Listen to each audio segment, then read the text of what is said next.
పాడేరు ప్రాంతాన్ని పదే పదే సందర్శించే ముఖ్యమంత్రి, ఉప ముఖ్యమంత్రి, ఇతర మంత్రులకు ఇక్కడ మెడికల్ కాలేజీ పరిస్థితిపై అవగాహన లేదా అని వైఎస్సార్ కాంగ్రెస్ నాయకురాలు తనూజారాణి ప్రశ్నిస్తున్నారు.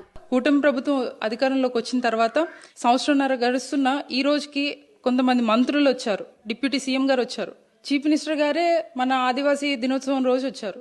కానీ వీళ్ళెవ్వరికి ఇక్కడ గిరిజనులు పడుతున్న బాధ అర్థం కాలేదా? వీళ్ళ ఆరోగ్యం మీద ఎట్లాంటి శ్రద్ధ తీసుకుంటున్నారని చెప్పి ఈ మీడియా ముఖంగా వాళ్ళని ప్రశ్నిస్తున్నాను.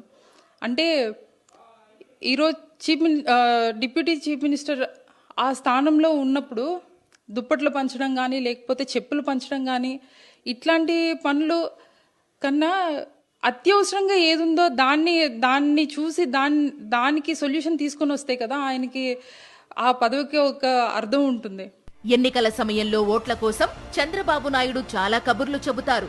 అధికారంలోకి వస్తే మాత్రం పేదలకు పనికొచ్చే పథకాలకు కత్తెరలు వేస్తారని విపక్షాలు విమర్శిస్తున్నాయి. 100 కోట్లు పోసి ప్రభుత్వం నిర్మించిన కాలేజీలను ప్రైవేటు వ్యాపారుల చేతుల్లో పెట్టడానికి చంద్రబాబుకు మనసెలా ఒప్పిందోనని మేధావులు మండిపడుతున్నారు.